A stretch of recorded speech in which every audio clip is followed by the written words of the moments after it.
As soon as Patricia placed the teacup in front of me, I knew something was wrong. My mother-in-law gave me a sly smile, watching closely as I lifted the cup to my lips. "The tea tastes strange," she asked, pretending to be concerned. I took another sip, meeting her gaze. "No, it's perfect. My name is Olivia. I'm 32, and for the past 5 years, Patricia has been trying to push me out of her son's life. But this time, she had gone too far. 2 weeks ago, I saw her in my garden taking care of some unfamiliar plants. Patricia had always criticized my lack of gardening skills, so seeing her there was odd. Then she suddenly insisted on weekly family dinners, something she used to avoid. "I just want us to be closer," she had said, forcing a smile. I might have believed her if I hadn't caught her researching poisonous plants late one night. She thought no one was awake, but I saw words like untraceable and symptoms on her laptop before she quickly shut it. That's when I contacted my friend Emma, a toxicologist. I told her my suspicions, and she helped me prepare. Now, sitting at Patricia's table, I watched her closely. My husband, Mark, was working late. How convenient. "You know, Patricia," I said casually, putting down my cup, "you've taken a sudden interest in herbs." She stiffened slightly. "Oh, I just like trying new things. How are you feeling? You look a bit pale." "I'm fine," I said, checking my phone. "But I'm curious about that new plant you're growing, the one with purple flowers." Her expression flickered. "I don't know what you mean." "No?" I scrolled through my phone. "Strange, because I have photos of you planting it. It's called aconitum, or wolfsbane. Highly toxic." Patricia's face turned pale. I don't.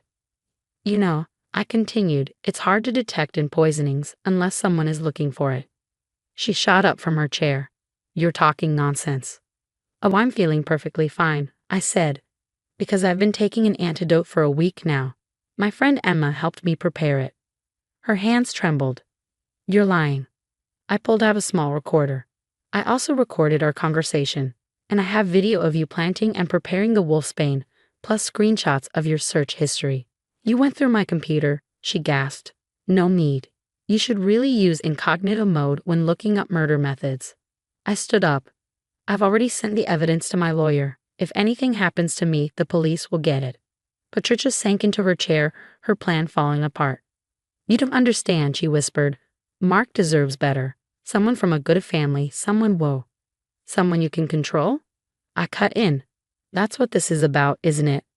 Just then, the front door opened. "Mom? Olivia? Sorry I'm late," Mark called out. Patricia's eyes filled with panic. I leaned in. "You have a choice. You can tell Mark everything, or I will." As Mark walked in, I smiled. "You're home early. Your mother and I were just talking about her new gardening hobby." Mark stood in the doorway, looking at us with confusion.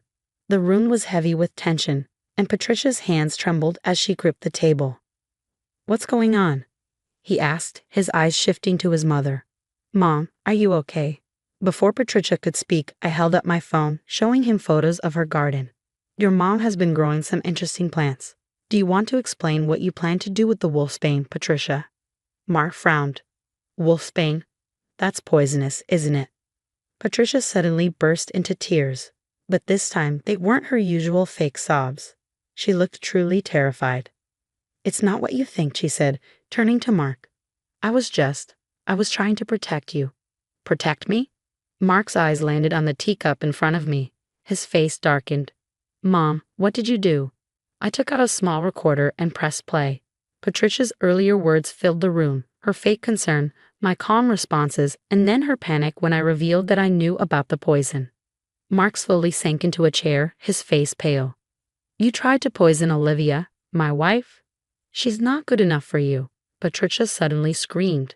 "She's turned you against me. Everything was perfect before she came along." "Perfect?" Mark's voice was sharp. "You mean when you controlled everything, when you scared away every woman I dated?" I placed my hand on his arm. "There's more." I showed him the screenshots of her research, poisonous plants, their effects, how to make them untraceable. "She's been planning this for weeks." Patricia slumped in her chair, defeated.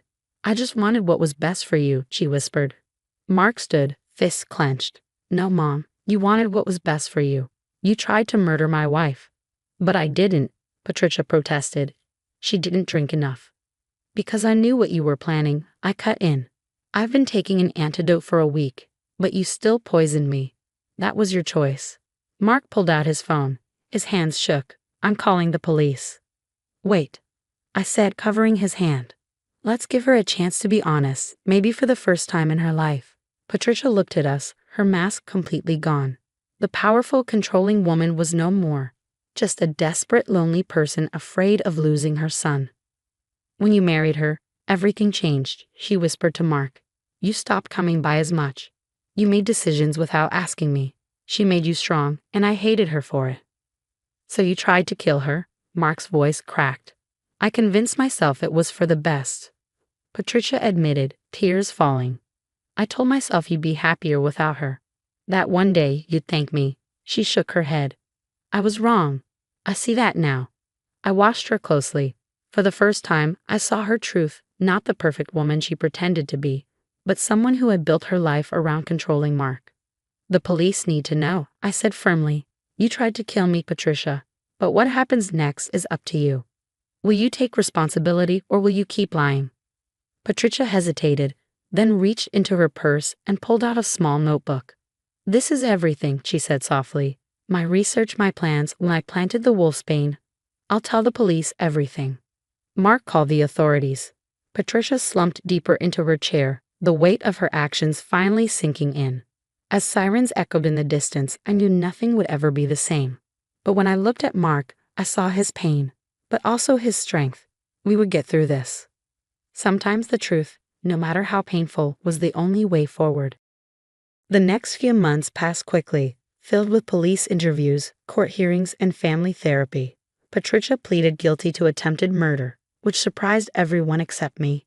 Maybe she finally realized that controlling everything wasn't worth losing her son completely. On the day of her sentencing, I sat beside Mark in the courtroom, holding his hand. Patricia looked smaller in her plain navy suit, her usual confidence gone. When given a chance to speak, she turned to us. I spent my life trying to control everything, she said, her voice steady despite her tears. I thought I knew what was best for my son. But that wasn't love. It was control, and it nearly made me do something unforgivable. The judge sentenced her to 5 years with required psychiatric treatment. As she was led away, she looked back at us one last time.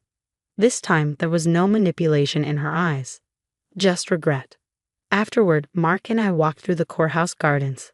I keep thinking about all the signs I miss, he said. The way she'd insulted you, the fake concern. I should have realized sooner. I squeezed his hand. She was your mother. You wanted to believe the best about her. How can you be so forgiving? He asked. She tried to kill you, Olivia. I thought for a moment, because I won't let her actions poison our lives. She's facing the consequences, and that's enough for me. 2 weeks later, I received a letter from Patricia's psychiatrist.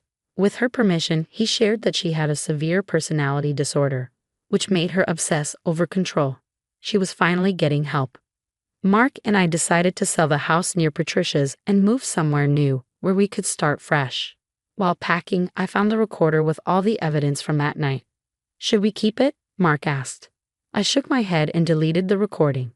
We don't need it anymore. Holding onto it won't help anyone heal. We bought a small house with a garden, and I started growing herbs again, the safe kind. Sometimes, while tending my plants, I think about Patricia's wolfsbane. How something beautiful can turn deadly, just like her love for her son.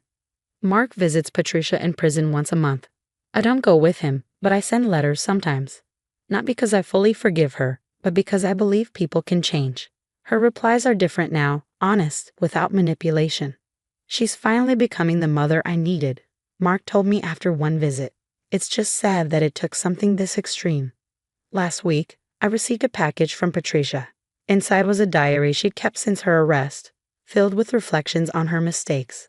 On the first page, she had written, I spent my life trying to control others, only to realize the one who needed help was me. I'm sorry it took nearly destroying my family to see that.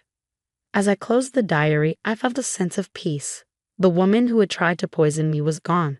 In her place was someone finally facing her demons. It wasn't a fairy tale ending, but it was real. It was hope. Mark and I are expecting our first child now.